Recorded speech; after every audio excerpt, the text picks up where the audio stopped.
You ever seen a ghost? Been abducted?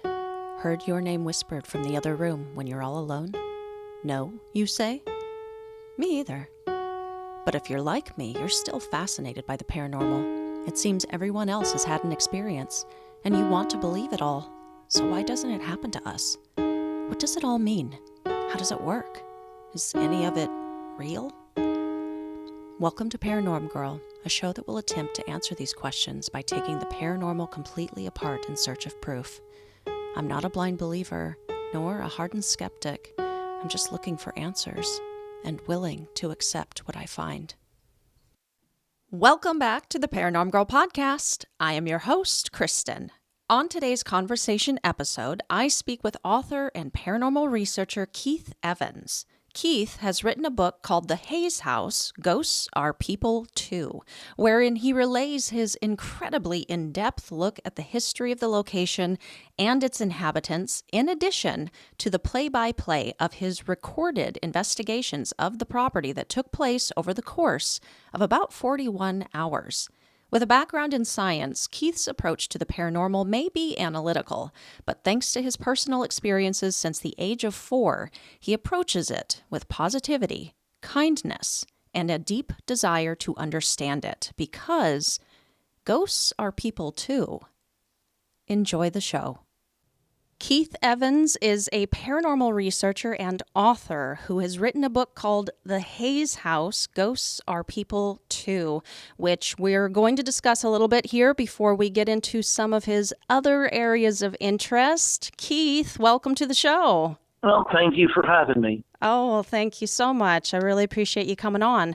So I want to get right into it. So your book, The Hayes House, Ghosts Are People Too, I don't think I've ever read a paranormal-based book quite like this, and we can talk about that and how you chose that sort of information that you included in it in just a moment, but maybe let's start here. The first question that I had going through it was, why the Hayes House specifically? What drew you to that location and ultimately brought about the book? Well, I had completed paranormal research starting in about 2012 at different locations in Apalachicola. And some of those locations, the first two families that lived at the Hayes House had worked at the locations where I had completed paranormal research. So I was receiving good paranormal activity at the location where the first two families who had lived at the Hayes House had actually worked within the community or the little town of Apalachicola, Florida. So I figured if I could get permission to do paranormal research at the old 1908 Victorian home, I figured I would get good paranormal activity there. So that's what made me decide to choose that location. Okay. So you talked about getting this paranormal activity at these other locations, and did I hear you right? You said that the same energies or spirits that you believe would be part of the Hayes House that were at these other locations? Yes, because it was one or two of the locations were places that family members of the first two families that lived at the Hayes House had either worked and or lived. Okay. Well, at what point did you confirm for yourself? Like when did you know that the Hayes House itself had those spirits still around? Well, it wasn't until I got written permission to go there and do paranormal activity for a book. And once I had that and actually started to do paranormal research, that pretty much confirmed it. I pretty much confirmed that the first family that lived in the Hayes House, Jeff Beck was the father and the gentleman that built the Hayes House, and his oldest son also was there, and his youngest daughter, Emmeline. I actually got Emmeline's name in the smallest bedroom on the second floor. And there's only one small bedroom because it's right across they made like a whole big room, the bathroom, when they built the house, apparently. So Emmeline's room was the smallest room, And I considered that because she was like the youngest of, I think he had 4 or 5 children. I'm glad you started going into the information, because what I mentioned there at the start of the show was the difference that sets this book apart from other paranormal-based publications. The most notable differences are in the sheer amount of the history and the detail that you get into, not just for the Hayes family, the Bucks, but the actual rooms and areas on the property. You also include your Ovilus 4 sessions with timestamps of each room with EMF readings, temperature readings, and then you include like a final analysis of evidence and these sessions. In a sense, this is taking on like an incredibly analytical format. It's very scientific report format. I'm interested to know, what was the reason behind presenting and including the information in this way? Well, I wanted to bring the reader into the paranormal session like they were actually there. Each chapter is like, except for the first chapter. The first chapter covers the family, the Buck family. And I really didn't know how they utilized the Hayes house. Like I understood how the Hayes family, like where Pat and Kathleen's bedroom was, where Annie and Sunshine's bedroom was. I didn't really understand how the Buck family used the house, so I just made it first chapter, the history of the Buck family, which I don't have a whole lot of history on the Buck family. Then, starting with the second chapter through the 21st chapter, it's either one room or one of the 3 porches, and it's a whole chapter. I start out, for instance, like if I'm talking about the dining room, I'll start out with a history of the dining room, like how the Hayes family used the dining room for Thanksgiving and Christmas dinner, what their menu was, and what family members showed up for Christmas and Thanksgiving dinner. And then I'll go into actually doing at least 2, some rooms I did 3, but at least 2 one-hour-long paranormal sessions where I give like a transcript of what actually happens, you know, a blow-by-blow transcript. While I was doing the paranormal session, I actually took like shorthand notes of what was happening, because sometimes, you know, you might get a millimeter spike, and you might get a, words on the Ovilus 5, but at the same time, my car alarm might go off, which is parked in front of the Hayes house, and then dogs might start barking. And then, I want to write all this down and let people know that there's a lot going on that just kind of is totally distracting while you're doing paranormal research, besides what's happening with your equipment. So I put in a lot of detail about what happens during paranormal research, because sometimes nothing happens at all. But when something does happen, it seems like there's enough energy that, it'll cause the millimeter to have a spike. It'll cause a word to be chosen by the Ovilus. At that time, I was using the Ovilus 4. And at the same time, my car alarm will go off, and the dogs in the neighborhood start barking. So I wanted people to get a feel of what I was actually feeling when I was doing the paranormal research. Yeah. I just want to say I appreciated that transparency that you include in that. The fact that any paranormal investigator will know it's not always, catching that world-shattering evidence. It's not always that. And sometimes you are catching, nothing at all. And sometimes it's the car alarm. And so you spoke to that, it's the dogs barking. You spoke to that. So I just really appreciate that transparency. How much time total would you say you have spent investigating this specific location? Gosh, at least, before the book, I would just count the time before the book was published, because I did spend some time there after the book was published. And believe me, when I was living there after the book was published, the paranormal was a lot better. but you're there 24/7. But before the book was published, I was only there, I did at least 2 one-hour paranormal sessions of each of 20 locations. I think 17 were rooms and 3 were porches. There's a porch on the second floor, and then a wraparound porch on the first floor in the front of the house, and a small porch in the back of the house, which used to extend all the way across the house, but it got built in as part of the first floor bathroom and part of the kitchen pantry. So anyway, I at least spent 20 times 2, at least 40 hours. And I know for the den, I did 3 hours.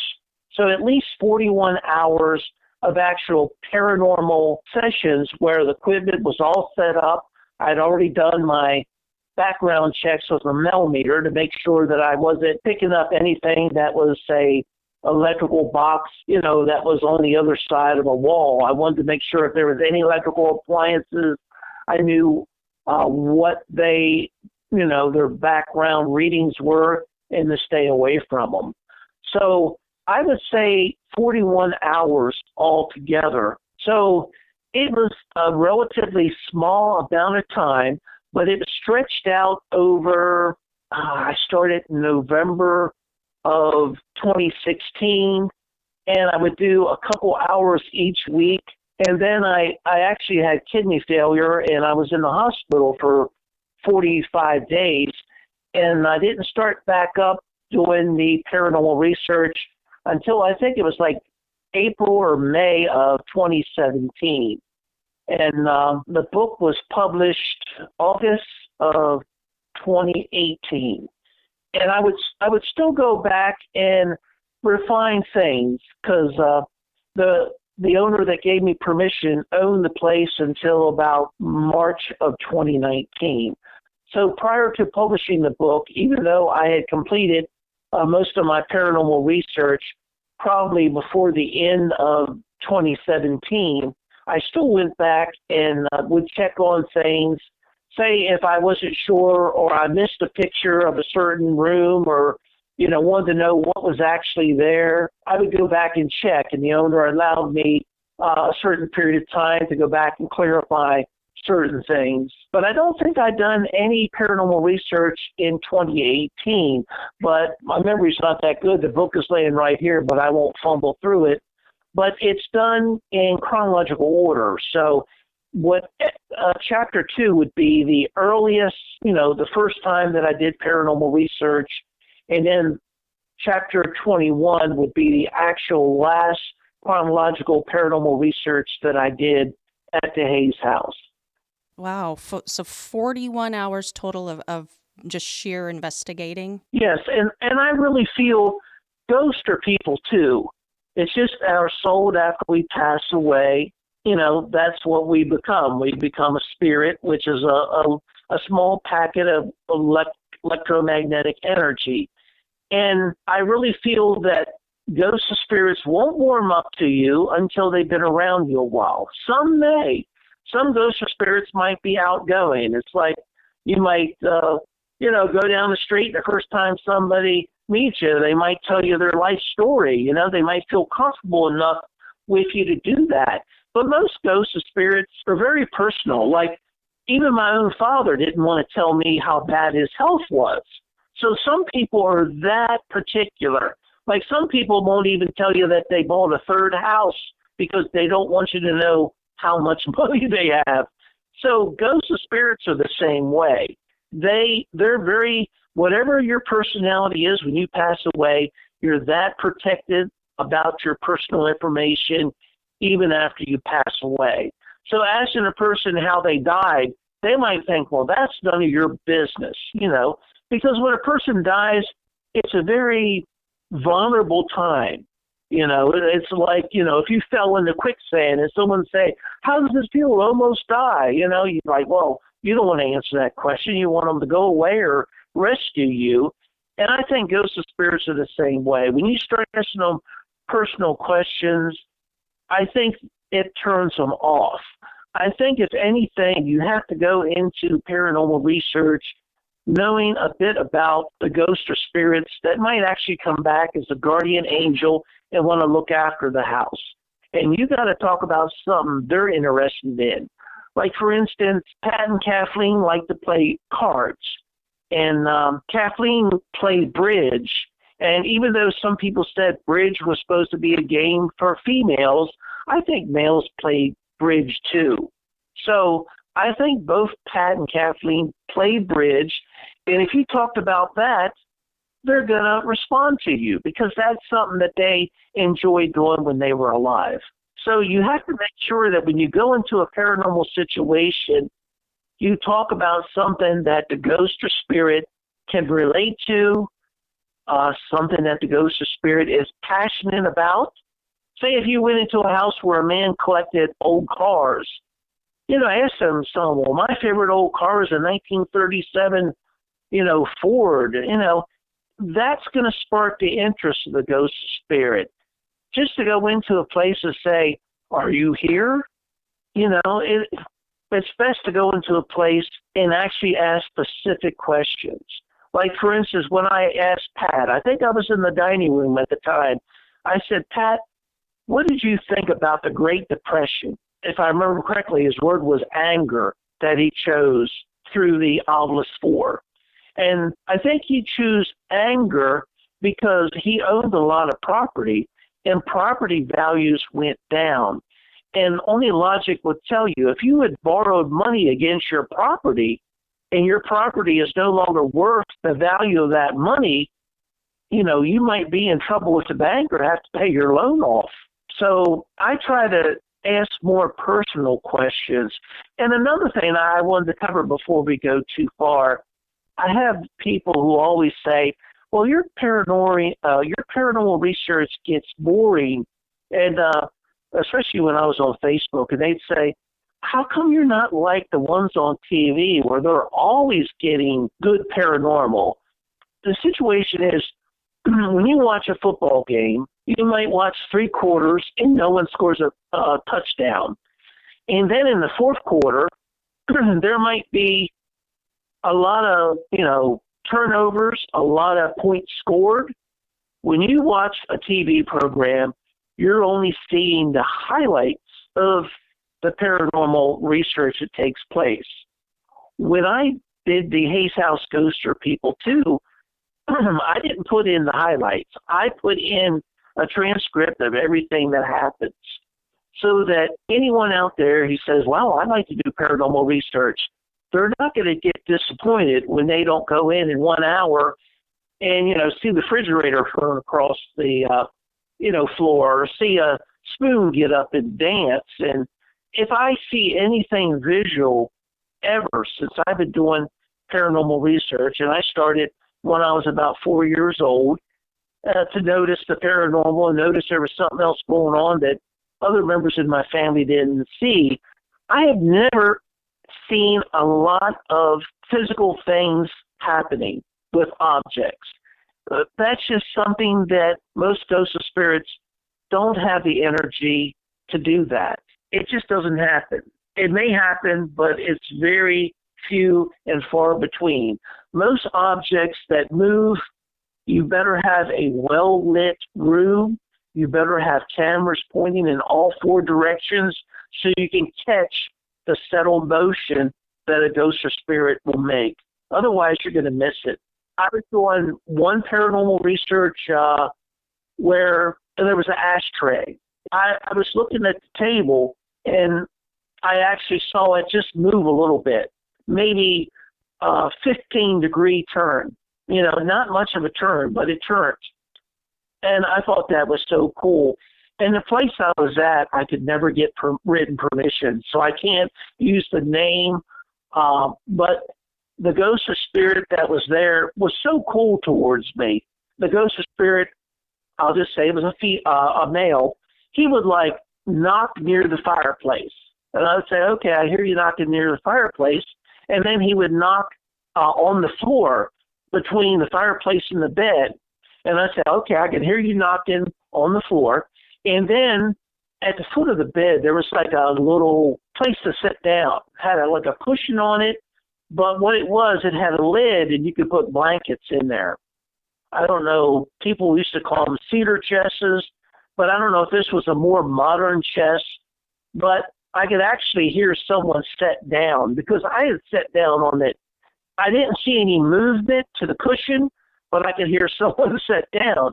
And I said, I can hear you sitting down on the cushion in front of the bed. From where I was sitting like across from the cushion of this chest that was in front of the bed. In straight line of view was that ashtray. And then I saw the ashtray move. And even after the paranormal session, that ashtray will not move on its own. I tried to get it to swivel, and it looked to be a very level area of the floor. So it wasn't something that was not level, which caused the ashtray to move. And, of course, when the ashtray moved, I told the gentleman that I saw you move the ashtray. And that type of contact is, you're not getting any words. You're not finding out anything about their life, but they're attempting to move closer to you without scaring you. Yeah. And when they find you're not scared, they'll do more. But I think ghosts and spirits are just like people. If I was walking down the street and everyone said, "Oh my God, it's Keith Evans, run!" and everyone took off, start running, I wouldn't want to communicate with them or be their friend.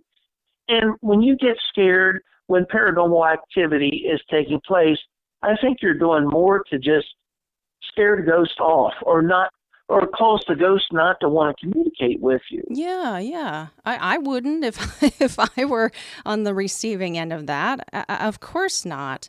Well, I want to speak to a couple things that you mentioned. One, you got to imagine the sheer amount of energy it takes for a ghost or a spirit to manifest in order to physically move something that is not even on their level. They're not physical anymore, to physically move something. So it's incredibly rare. It's a lot rarer than we see on these television shows and the videos. So I'm glad you look to debunk these things and try to find a logical reason. But I think it is incredibly rare. And then for people who are the ones that are saying, why can't this be as exciting, as what I'm seeing on television? They're always getting great stuff. I mean, nowadays especially, and it's been going this way, it's the trend, but people's attention spans are so short. They are so short, and they're getting shorter by the day. It reminded me of a quote I heard once. Nobody wants to hear about the birth. They just want to see the baby. Because you go into so much detail about these, investigations that somebody who's never paranormally investigated before can read through your transcripts and see every single step, every single thing that goes into it, and feel like they've been there, like they did that, So I don't know, just made me think of that. Well, I just have one more question about the Hayes house here, and then we can kind of move on. I was just curious, out of all of that investigating that you conducted there, can you recall the most incredible piece of evidence that you collected?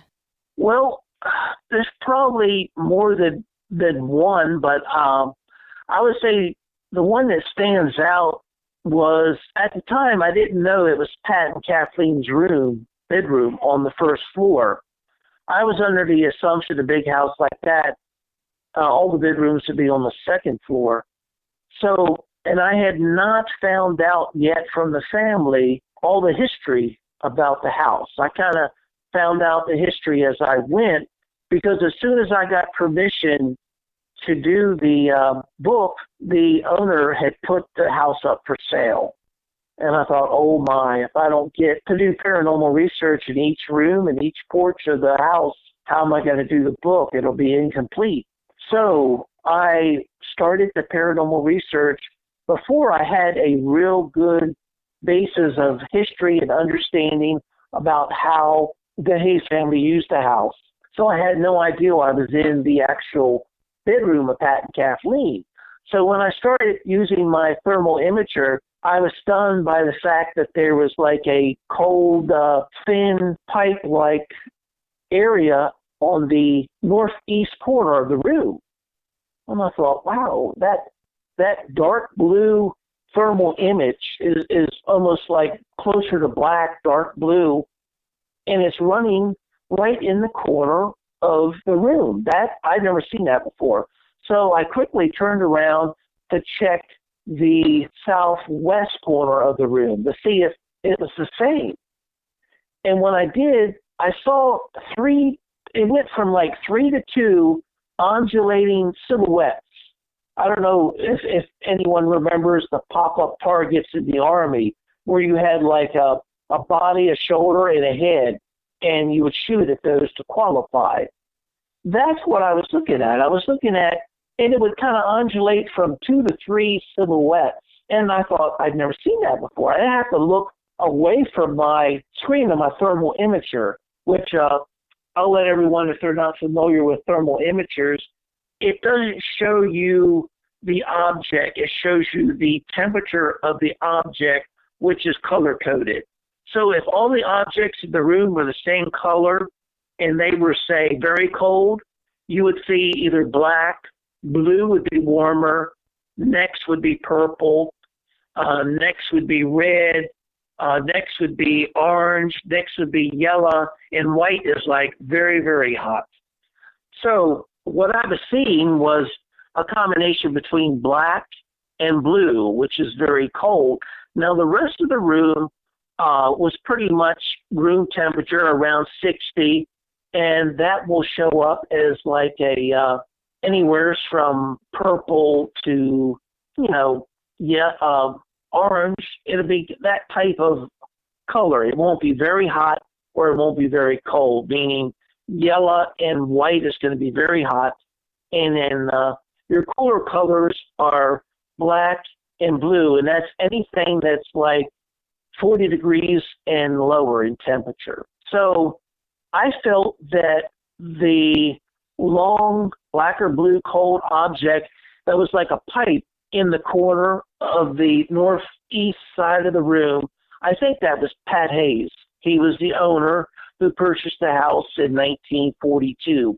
And I think when I turned to the other corner, which was this undulating silhouettes that went from like 3 to 2, weren't actually on the corner. They were like somewhere between facing the corner and where I was standing.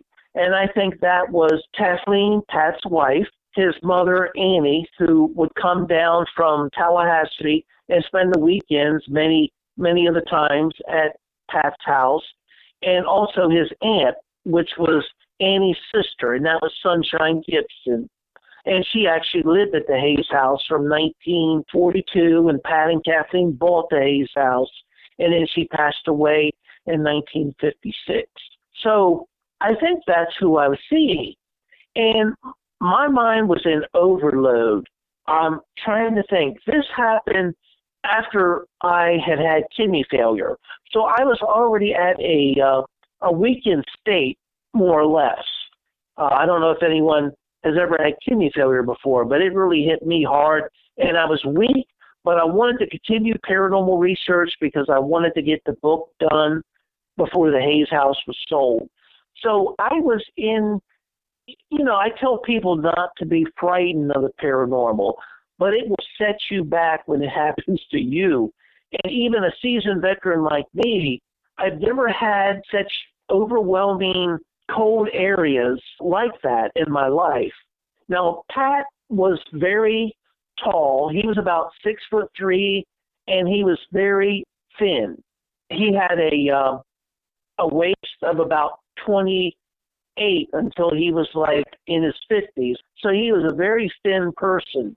And I think he appeared to me as a very narrow pipe, which to me, when you look through the screen of the thermal imager, which is a screen no bigger than maybe 2 inches by 2 inches, but you point it towards the corner, and then you see this long, narrow, pipe-looking black or blue cold area. I think that was Pat, and in the other corner, it was Kathleen, Annie, and Sunshine. And I think what they were doing, they were coming to greet me the way someone would greet you if you went to their house at Christmas time. Whoever arrives, everyone greets them. But I took it as, well, maybe they don't want me to be doing a book about their house. And believe it or not, when I left the Hayes house that day, I wasn't living there at that time. I didn't have a chance to live at the Hayes house until after I wrote the book, which was after Hurricane Michael. But when I left there that day, believe it or not, I forgot all about that situation until I was reading the transcript that I had written down for that hour-long session, and then it came back to me. And it was almost like they helped me to forget that, because it allowed me to think, well, maybe if they don't want me to write the book, then maybe I should just not write the book. And I don't think they wanted me to feel that way. So if you do have a paranormal experience, which is, I hate to use the word overwhelming, but intense compared to what most paranormal experiences are, you might have a tendency, no matter how seasoned veteran you are with dealing with paranormal, you might have the tendency to wonder, is it negative or positive? And it's almost like they helped me to forget about it, so I would continue on with doing my paranormal research like nothing happened. And that was the strangest part about that whole situation. It was spectacular that I got that many code areas in a short period of time within an hour span, but it was also spectacular that I forgot about it because I wasn't sure whether it was a positive or negative experience. So by forgetting about it, I went on like nothing happened. And that was spectacular. It was almost like the ghost of spirit said, oh, he might stop the book because he's not sure whether this was positive or negative. And, it was almost like they helped me to forget about it.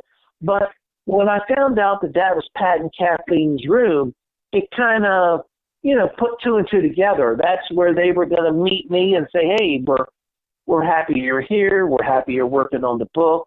And we're going to materialize and greet you.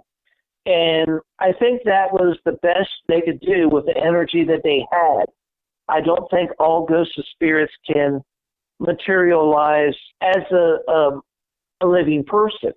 Now, I have had situations in my life where I have seen people who would look as real as I am right now. And then I'd never see them again. And they'd always say something nice or something profoundly great, or they knew something about me. And I thought, well, how did you know that? I don't know you. I've never seen you before. I wouldn't say that, but I'd be thinking that. So I have seen people that looked very real who I think were actually ghosts or spirits because you never see them again. And I've actually had that happen to me where other people were around. And after the fact, the other people said, no, we did not see anyone. There was no one sitting in that chair. So anyway, some people might say, well, you're delusional, you're seeing things, but most of the time when people are delusional, they see things that aren't positive or helpful to their life.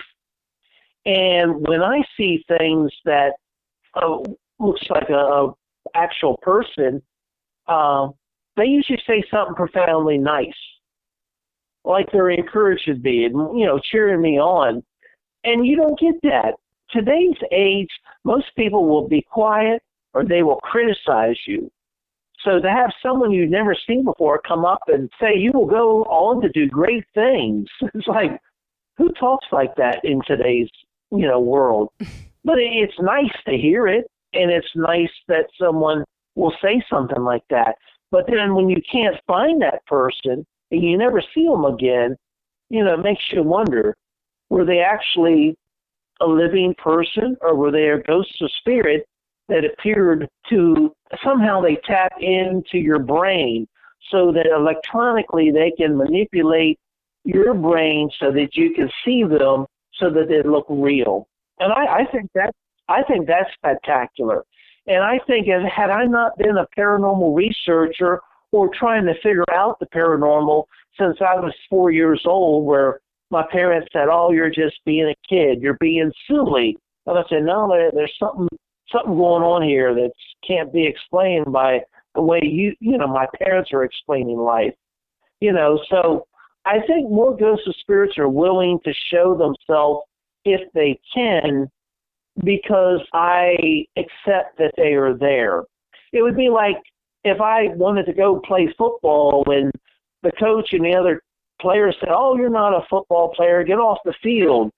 And by not acknowledging that the ghosts of spirits are there, that's kind of like what we're doing. We're shunning them. We're, not giving them the time of day, almost like they've been, what's one of the religious terms for when you kind of like shun a person? I can't think of the term for it right now. But I know the Catholic religion calls it excommunication, where you're not supposed to communicate with a person anymore. And, that's kind of like what most people are doing with ghosts of spirits by not acknowledging that they are there. And I think that's hurtful. And I think ghosts of spirits have feelings just like we have. They might not be able to talk the way we talk, or pick up an object and move it around the way we do, or manipulate the physical world the way we do, because they are just electromagnetic energy. But I still think they have thoughts and feelings and passions, and I think they can get their feelings hurt. And at the same time, if you show them respect, they can honor that and want to communicate with you more. Yeah, well, most people, they don't get to see that, with their eyes. They don't get to experience the paranormal at the level that, you have. And for the most part, people are going to be afraid of the mystery of what they do not understand. I mean, you're obviously, since you've been experiencing these things since you were 4, you're sensitive. You're more sensitive to these things, and you are accepting of it. Hello, my name is Jordan Klein, and I am the host of Fireside Paranormal Podcast. If you're into ghosts, UFOs, cryptids, the unknown, then pull up a chair and join me by the fire as we hear real stories from real people. Each episode, I interview paranormal investigators, authors, experts, and legends in their field. Here at Fireside Paranormal Podcast, we have something for everyone. If you're an experienced researcher or if you're just getting into it, we have a spot for you. We're found anywhere you listen to podcasts, so grab your friends, tune in, and remember, don't be afraid, only believe. Now, you are very active on your YouTube account with your short sessions, with your other investigating. I wanted to ask you about these other locations that you visited, and what kind of evidence and how have those sessions been like for you? Like I'm speaking to I saw you went to the Chestnut Street Cemetery, you were at an old steam engine, those kinds of things. How did those go for you? Well, I try to do different places that are just out in the public eye without trying to go there when no one else is around, because I find you always get more paranormal activity if there's not other people around. It's almost like ghost spirits want to communicate one-on-one and not with a crowd, because most people aren't good speaking or addressing a crowd. I think ghost spirits are the same way. I get paranormal activity. Usually in the past, I've used the Obelisk 5B a lot. My Obelisk 4 washed away during the storm surge of Hurricane Michael in October of 2018. So after that, I purchased a Obelisk 5. So paranormal short sessions, I think, were all pretty much during the era of having the Obelisk 5. And that's the best paranormal tool I use to get information. At the steam engine number 11, which is in Port St. Joe, Florida, there's a lot of paranormal activity in that area. That building has been there, I think it was built in 1921. And apparently there was a building there before that where Florida had a constitutional convention where they were just a territory and where they were accepted into the United States as a state. And I think that was 1821. Anyway, the paranormal research activity is good there. I try to ask about the train and anyone who worked on the train. And I'm kind of disappointed that I haven't really got a lot of clear answers about anyone who actually worked on the train, or try to find more out about the history. But I think the fact that the old train is there, it is almost like a beacon to draw people who have passed away, who remember the train, who that was a big part of their life. Because a lot of people, that was the main way to travel. From the time steam engines were developed up until they were no longer being used right before World War II, that was the main mode that most people traveled. So if a ghost or spirit's going to come back, they're going to come back to visit something that they loved and cherished when they were alive. Just like at the Hayes house, you have the 3 members of the Buck family, and you have, at least 5 or 6 members of the Hayes family, to include a lifelong friend, Mary, who actually lived in the same room. Her bedroom was the same room as Jeff Buck's youngest daughter, Emily. So when you have that type of love that these ghosts had for the house or for the train, they're going to come back to the places that they loved when they were alive. And by keeping the old houses like the Hayes house and keeping it original, ghosts of spirits are going to keep that bond. If you change the old train or the Hayes house too much, that could break that bond, and there will be less paranormal activity. Okay, and I saw in a few of your more recent videos, you used something called the Envoy. What's your overall opinion on that? Well, the Envoy requires a ghost of spirit to choose individual letters, and you can slow the speed of the Envoy down, but ghosts of spirits, if they're choosing a letter to make up a word, there's only like 11 characters that you actually see, and it goes from left to right, and then it'll start over once it fills up all 11 characters. There's no spaces, so you'll just get 11 characters. Then it'll go back, and then it'll start over, and that first character will be displaced, and then it has like a little box around the next character that's going to be displaced. So I find that most ghost spirits may not have enough energy to complete a word, say even if it's a 4-letter word. And at the same time, it's kind of innovative that it gives you certain sensitivities that you can either turn down or turn up. For instance, like the ghost can utilize tapping to choose a letter. And you can turn that sensitivity up to the point where all you'll get is constant letters being chosen that don't make up a word. And a lot of them happen to be towards the end of the alphabet, and most of them are consonants, not vowels. So I find that you can't turn the sensitivity up too high, or you'll just get random words. It doesn't seem to make any sense. And it also has a sensitivity for temperature, where the ghost spirit can somehow change the temperature to choose a word. And then they have electromagnetic energy. And since ghosts of spirits are electromagnetic energy, it seems like tapping might just be a form of them getting close to it. So they might actually be the same thing. If you look at it from a physics type look at how the ghost of spirit would actually manipulate the Envoy. If they're going to tap it, that means they have to move their electromagnetic energy in and out. But if that's all a ghost of spirit is, then the electromagnetic energy sensitivity would actually be the same as tapping. So I don't know if the ghost stop who makes the Envoy had thought that out all the way. And maybe I'm overthinking it, but that's the way I look at it.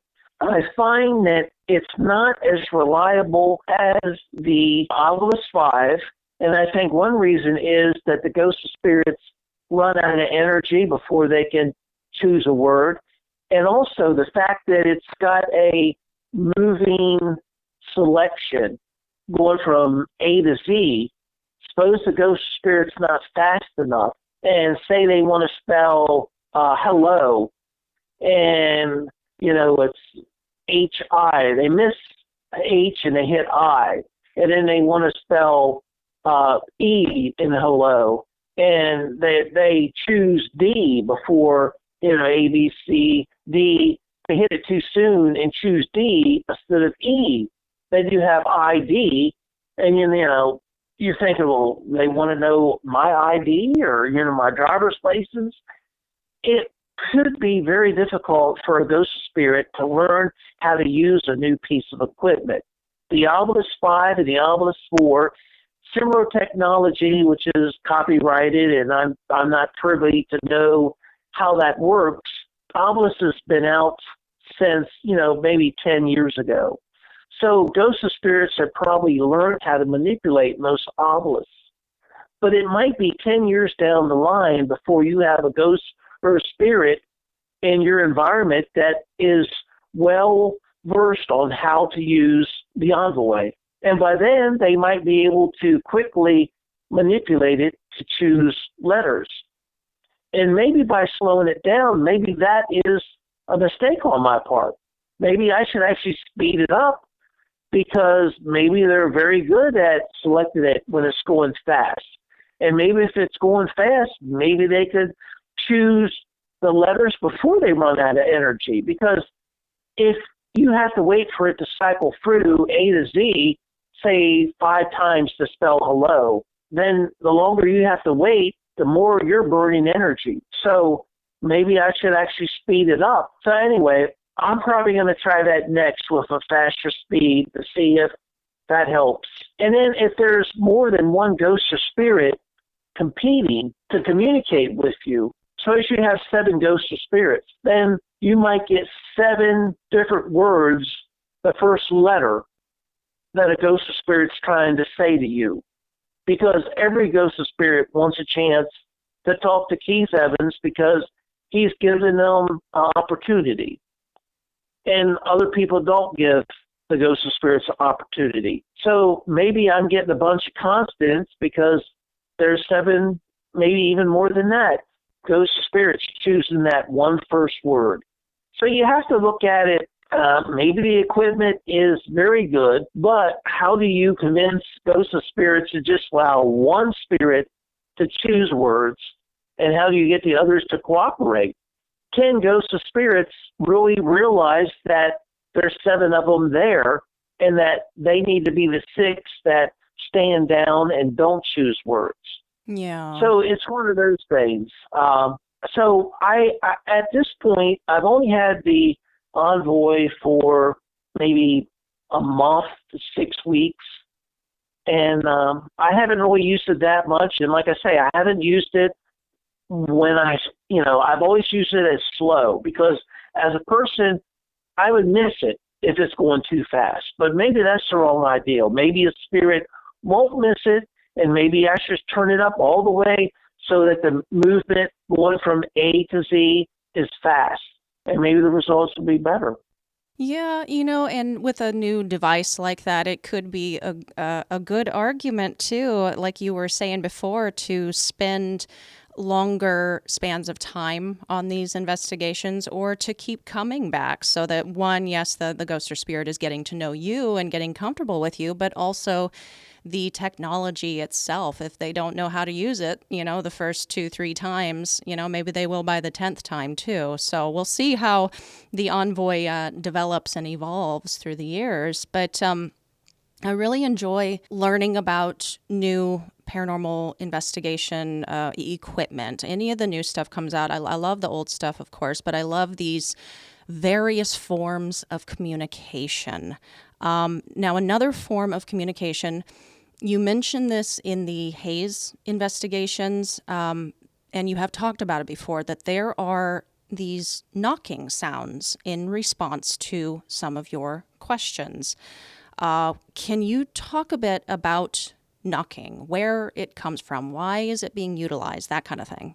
Well, I think knocking is a spirit entering the room. For instance, like when I was doing paranormal session in Sunshine's room, I brought a table in from out in the hallway so I could sit in the center of the room. And that way I would be away from all electrical appliances. So my millimeter would only pick up if it was, a ghost or spirit. And had my chair with the back to the two windows on the west side of Sunshine's room, or the room that used to be Sunshine's when she was alive. In fact, she passed away in that room. So I was sitting there, and when I started my paranormal research, it sounded like someone had taken a plastic bag and slapped it against the window. And I turned around real quick. I turned around so quick I didn't even take my camera to show people. I think I finally did take the camcorder and show that there was no one outside the window. So it is my belief and my theory that ghosts and spirits are small packets of electromagnetic energy. And when they travel at high speeds through the air, through the glass, and then back through the air, it's going to make a sound that sounds like a slap. Now, when they travel through wood, like if they were traveling through the air and travel through the exterior wood, the interior wood of the wall, and then out into the air, it's going to sound like a knock. Now, if a ghost or spirit is just like a human person, they're going to stand off to the side or stand close to the floor. And if they're close to the floor or close to the wall and their movement back and forth is not steady, they might move between the wall and the air, and that makes the scratching sound, like you're, scratching fingernails on a chalkboard, which most people find unnerving and eerie, or think, oh, they're coming to get me. And, it might sound like that because it's uncomfortable, but it's actually a ghost or spirit undulating between two mediums. And when I say medium, in chemistry and in science, a medium is like gas, which is, like air, a solid, which is be like the wall, and then plasma would be one, but that's at super high temperatures. So anyway, when they're undulating between a solid and a liquid, they're going to make that type of scratching sound because that's electromagnetic energy kind of going between a solid and a liquid. Liquid would be another medium. Anyway, when you're in a room or you're above ground, you're mainly going to have air and solids that a ghost or spirit could go through. And I think the knocking sound is them entering the room. And usually you'll hear one knocking sound, and usually I'll usually say out loud when I'm by myself, I hear you, I know you're here. So I know that some ghost or spirit entered. And I think when I was doing the paranormal research, that slap against the window that there was no apparent reason for. The window was cracked, but I found out from the owner it was cracked a long time. It was cracked before they actually purchased the house. It had been cracked a long time. So that wasn't the reason for the slapping sound. But I've heard the slapping sound before at other locations against windows. And, of course, the window was never broken, and there was never a bird that flew against it or someone throw a rock or anything like that.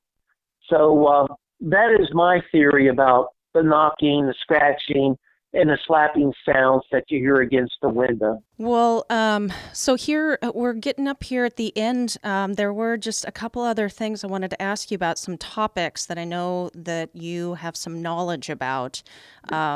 There are a few subjects that you told me before, and I'm really interested to hear about them. First off, vampires. That's not a topic I've looked very closely at as of yet. What are your thoughts on the concept of vampire? Well, I had thought about writing a book about vampires because it seemed like the guardian angel theme of the Hayes house, where you have ghosts that come back and protect and look after the Hayes house, the way the ghosts and spirits did. Since when I did the, paranormal research there, it's like 80 to 90% original. So I figured someone was looking after the house. But when it comes to vampires, I thought it might be a topic that more people that are interested in paranormal would want to read about.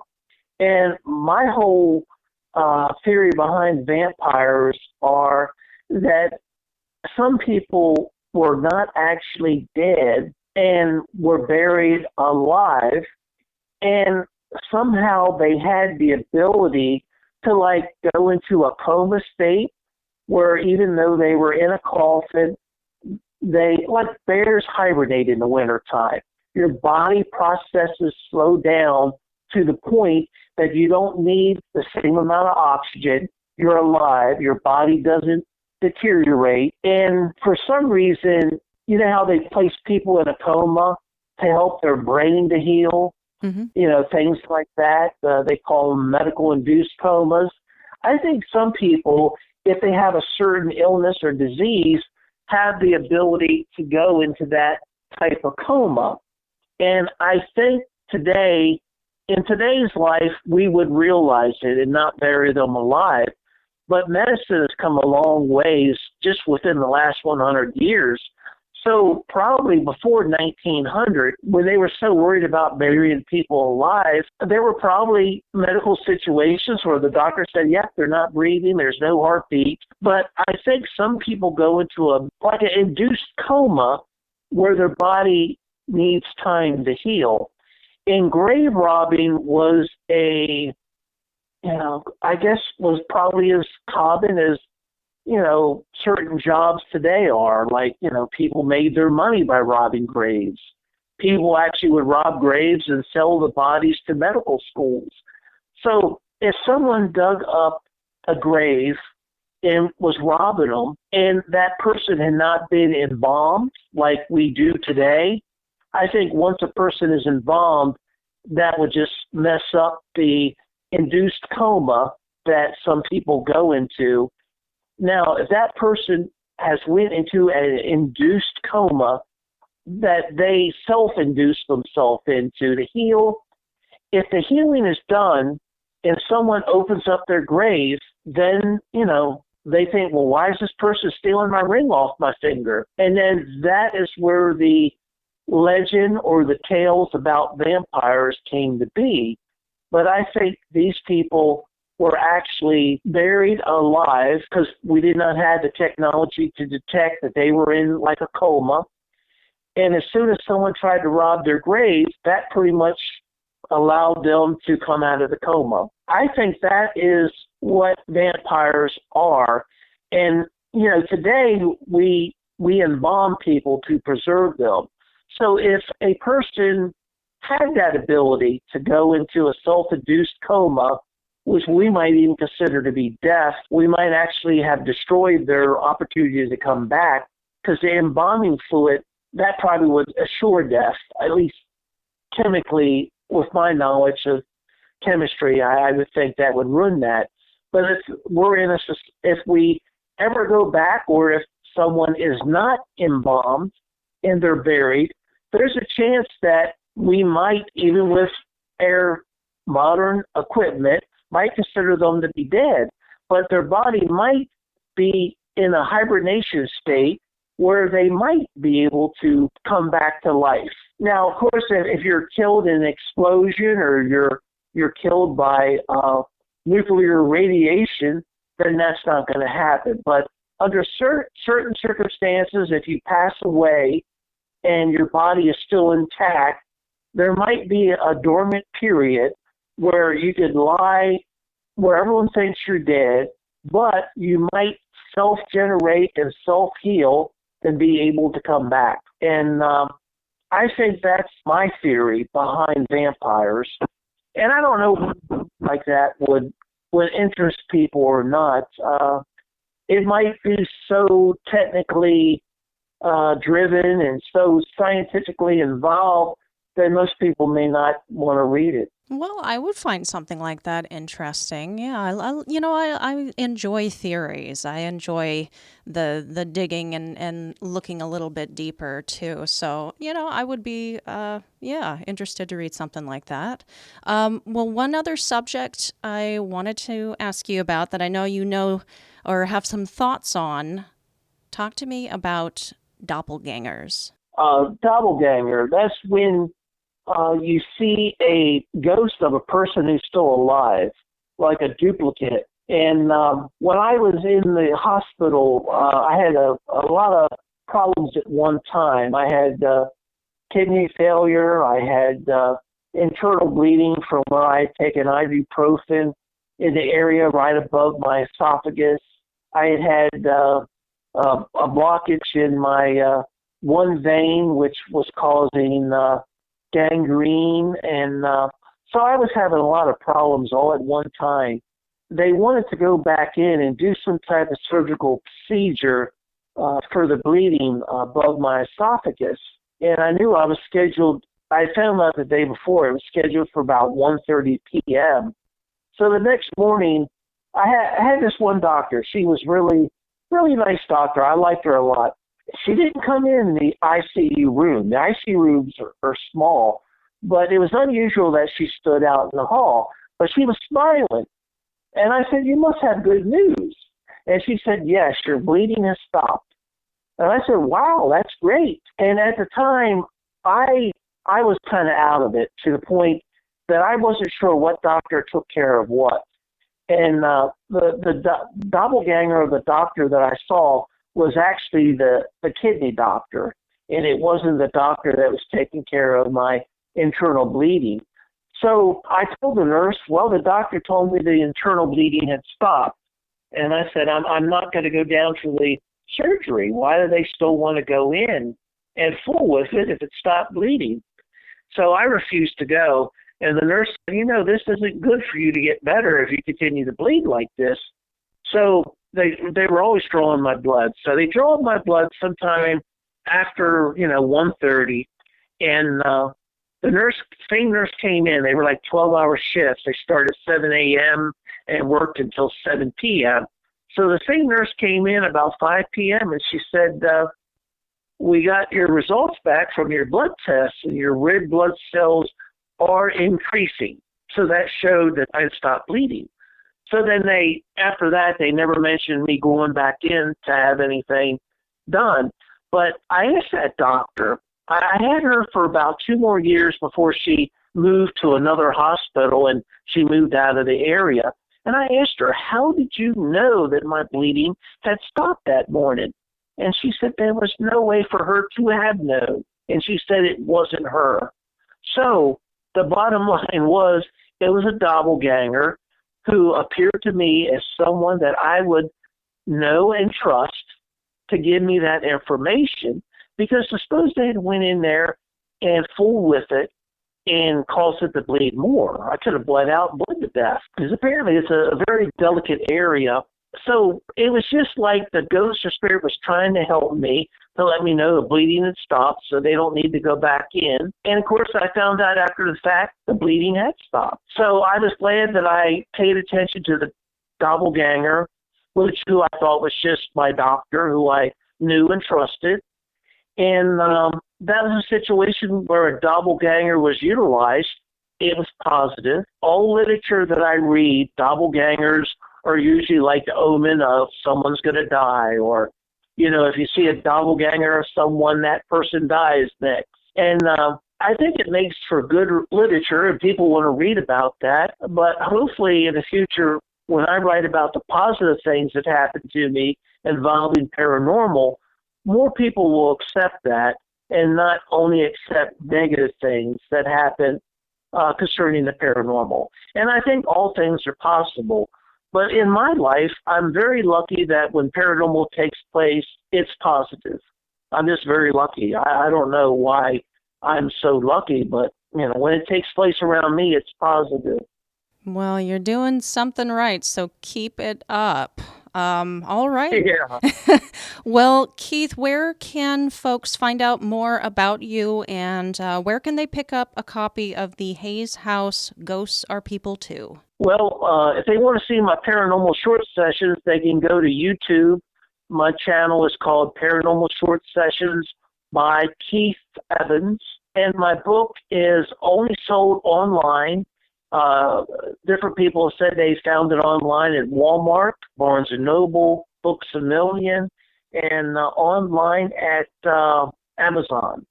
And that's inside the USA. If you're in Canada, Ireland, United Kingdom, you can find my book either on eBay or Amazon. Okay, and before we wrap today's show, any final thoughts or words of wisdom for us? Well, I just like people to try to stay as positive about the paranormal as possible.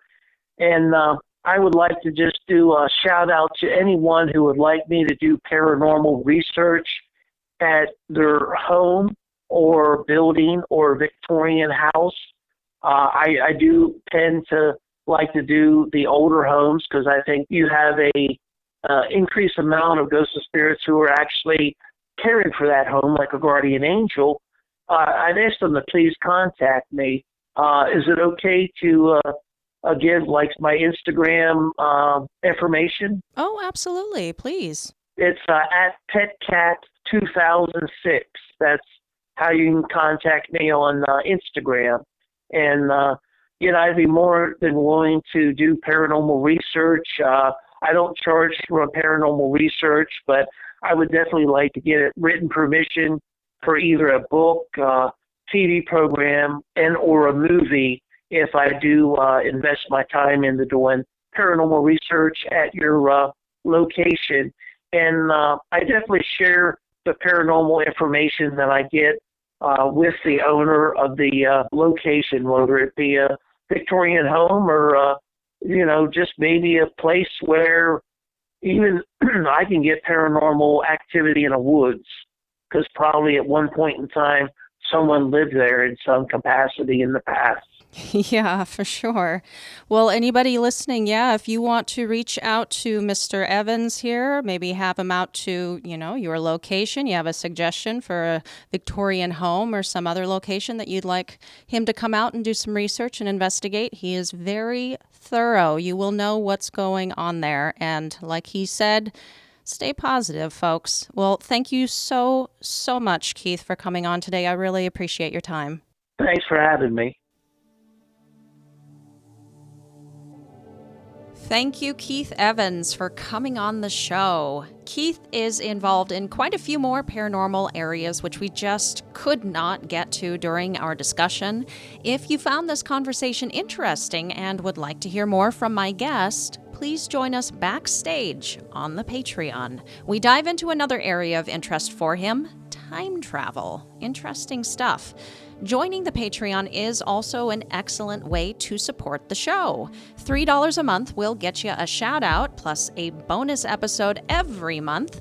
$5 will get you that plus a personal invite to the impending private Facebook page plus a seat in the PGP book club. Yes, book club. Y'all know I'm a reader. It was just a matter of time. That will be going up in October. And $10 whole will get you all of that, plus your choice of some Paranorm Girl merch. And who doesn't love swag? Rate and review the show. It's so important, you guys. Follow on the socials at Paranorm Girl Pod. That is all for today. See y'all back here next week. Stay safe, keep the nightlight on, and sleep with one eye open.